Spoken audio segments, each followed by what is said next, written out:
4 बच्चों के बाद, लड़कियों के बाद घर में एक बेटा पैदा हुआ। बाप बड़ी खुशी मना रहा है, आज मेरे घर में बेटा हुआ। अभी तक कहता था अल्लाह बेटियां ही बेटियां, एक बेटा दे दे, अल्लाह तेरा शुक्र अदा करूंगा, अल्लाह मैं तेरी राह में ये खर्च करूंगा वो खर्च करूंगा, अल्लाह एक बेटा दे दे। बेटियां ही बेटियां हैं, अल्लाह ने एक बेटा दे दिया। बेटा दिया, मुबारकबाद मिलने लगी। 4 बेटियों के बाद एक बेटा।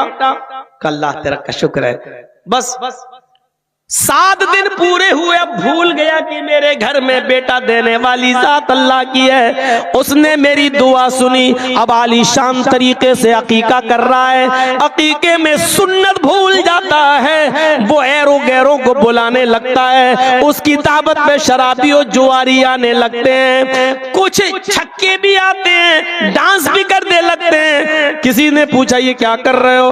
अल्लाह ने एक बेटा दिया है, धूमधाम से अकीका करूं। घर में बेटा धीरे धीरे बड़ा होने लगा। 4 साल का हुआ, 5 साल का हुआ, उसने उसको कॉन्वेंट में एडमिशन दिला दिया।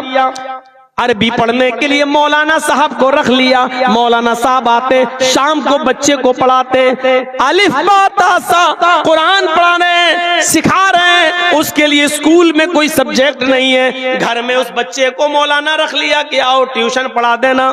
कॉन्वेंट के बच्चों को ट्यूशन पढ़ाने के लिए, मेरे बेटे को साइंस और बायो पढ़ाने के लिए जो टीचर आता है वो 5000 रुपए महीना लेता है। लेकिन मौलाना साहब हमारे बच्चे को कुरान पढ़ाने आते हैं तो 500 रुपए दिए जाते हैं। ये है कुरान पढ़ाने वाले मौलवी की कदर कीमत। और वो है कॉन्वेंट के बच्चे को साइंस और बायो पढ़ाने वाले को 5000 रुपए देना। और कुरान जो पढ़ाने आ रहा है घर में मौलाना हाफिज, उसको आप 500 रुपए दे के निपटा रहे हैं। मेरे भाइयों, बच्चे का जहन देखकर मौलाना साहब ने कह दिया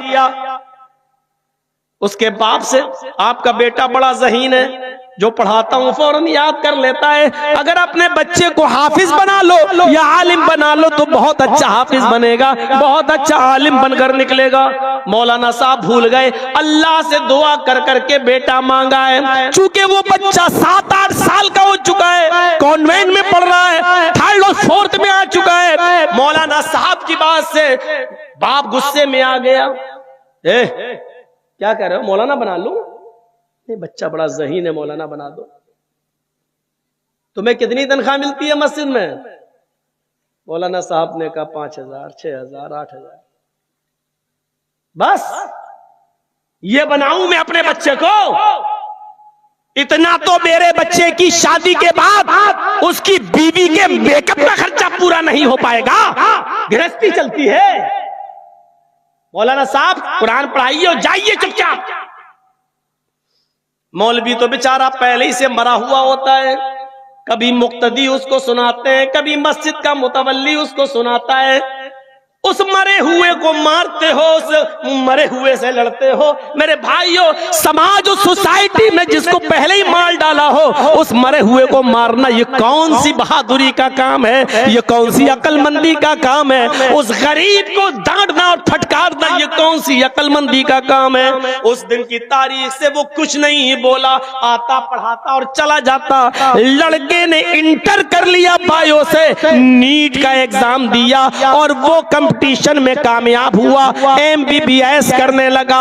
MBBS में भी कामयाब होकर उसने MD MS भी कर लिया। मेरे भाइयों, उसको एक अच्छी लड़की भी मिल गई। वो लड़की भी पढ़ी लिखी थी, वो एक अच्छी लड़की भी मिल गई। और उस लड़की के बाप ने इस दामाद को, यानी इस बाप के बेटे को, जिसका बेटा था, उसको 4 व्हीलर गाड़ी भी दे दी कि तुम हॉस्पिटल आओगे जाओगे या आने जाने के काम आएगी। लड़के की उम्र 25 साल, शादी भी हो गई। अभी मशवरा ये होता है 2-4 साल तक बच्चे नहीं होना चाहिए, हमें थोड़ी सी तरक्की कर लेना चाहिए। मियाँ बीवी प्लानिंग कर लिए, बच्चे नहीं होना चाहिए।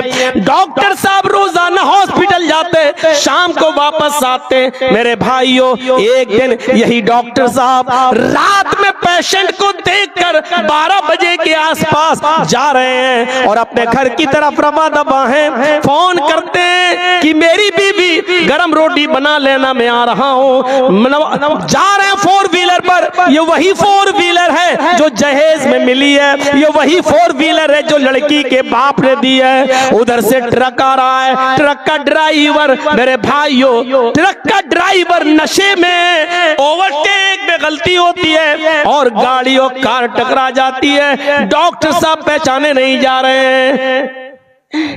On spot dead body. किसी ने खबर दी कि तुम्हारे बेटे का इंतकाल हो गया। बाप दौड़ता हुआ भागते हुए आया, अपने बेटे की डेड बॉडी को देखता है, कपड़ों से पहचानता और गाड़ी से पहचानता है, हाँ गाड़ी तो मेरे बेटे की है। कपड़ों से पहचानता है कि हाँ ये तो मेरे बेटे के ही कपड़े हैं। बाप चाहता है कि अपने बेटे की लाश को ले लें। पुलिस कहती है नहीं, पहले पोस्टमार्टम होगा, उसके बाद तुम्हें दिया जाएगा। अल्लाह, बेटा मेरा, मुझे ही बेटे को ले जाने को नहीं मिल रहा है, मेरा बेटा मुझको ही नहीं दिया जा रहा है। कानूनी कार्रवाई होती है, पोस्टमार्टम होता है और पोस्टमार्टम के बाद बॉडी दे दी जाती है। सुबह 10 बजे गुस्ल दिया जाता है, 12 बजे गुस्ल दिया जाता है। जोहर के बाद मिट्टी का ऐलान होता है। जैसे ही डॉक्टर साहब की बॉडी को सामने रख दिया जाता है, सफे लग जाती है मस्जिद के बाहर कि जनाजे की नमाज होगी।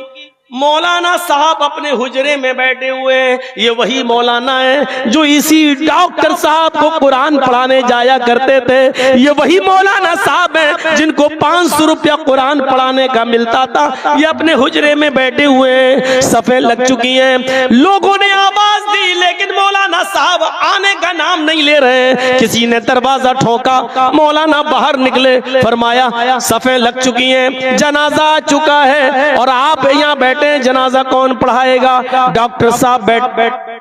मौलाना आते हैं, कहते हैं किसका जनाजा है? मालूम सब था। का फला डॉक्टर साहब का उनके बाप कहाँ है? का ये। फरमाया कि आप आइए, आप इसके बाप हैं, आप आगे आइए और जनाजा पढ़ाइए। बाप ने कहा मौलाना साहब हमें जनाजा कहाँ पढ़ाना आता है, हम जनाजा पढ़ाना कहाँ जानते हैं, हमें दुआएं कहाँ याद हैं। तुम मस्जिद के मौलाना हो, सबका जनाजा पढ़ाते थे, फिर मेरे बेटे का जनाजा क्यों नहीं पढ़ाते? मौलाना साहब ने आज जूता मारा। अरे हमारी हैसियत क्या है, आपके इतने बड़े डॉक्टर बेटे का जनाजा पढ़ाऊं?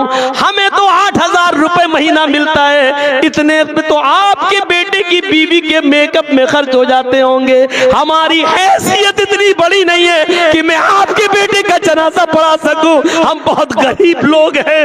लड़के के बाप से कहते हैं, डॉक्टर के बाप से कहते हैं, हम बहुत गरीब घर के आदमी हैं, जितने हम कमाते हैं उसका तो आपके बेटे की बीवी मेकअप में खर्च कर देती है। लड़के के बाप को एहसास हुआ अपने उन जुमलों का जो मैंने कभी कहा था, मौलाना साहब सॉरी, माफ कीजिए, आज तंज न मारिए। ठीक है कोई बात नहीं। जब सॉरी कह दी तो बात ही खत्म। मौलाना साहब आगे खड़े हो गए और जनाजे के लिए अल्लाहू अकबर कहने ही वाले थे कि एक और तंज मारते हैं और कहते हैं, अरे डॉक्टर साहब के वालिद साहब, सच बताओ आज तुम्हारे बेटे की बॉडी के मैं ज्यादा करीब हूं या आप?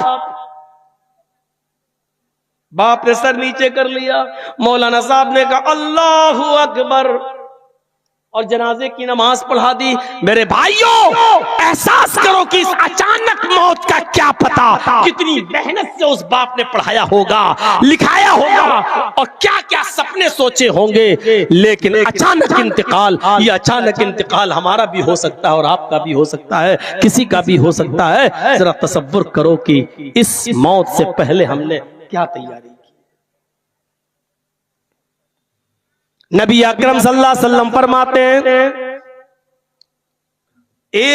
हजरत अली फरमाते हैं, हजरत अली, बुखारी की रिवायत है, वान अलीन क़ाल, हजरत अली ने फरमाया, इर्तहलत दुनिया मुदबिरतन, ये दुनिया पीठ दिखाकर भाग रही है। ये है दुनिया की हैसियत। थोड़ा सा जर्जीस साहब से कोई मुंह फेर के बात कर ले तो जर्जीस साहब कहेंगे भाग, तू हमसे इतना भाग रहा, मैं तुझसे इतना भागूंगा। ये होता है ना आज के जमाने में। आप किसी से मिलना चाहते हैं और वो आपको भाव नहीं दे रहा हो तो आप कहेंगे भाग, तो हमको भाव नहीं दे रहा, मैं वो इतना भागेगा आप इतना भागेंगे, वो इतना भागेगा आप इतना भागेंगे। दुनिया के बारे में अल्लाह हजरत अली क्या कह रहे हैं, इर्तहालत दुनिया मुदबिरतन, अरे दुनिया पीठ दिखा के भाग रही है। तो हमारा तरीका क्या होना चाहिए, दुनिया अगर हमें पीठ दिखा के भाग रही है तो हमें दुनिया को पीठ दिखा के भागना चाहिए। भाग, तू इधर जा रही है, भाग, हम क्यों तेरे पीछे पड़े, ये होना चाहिए।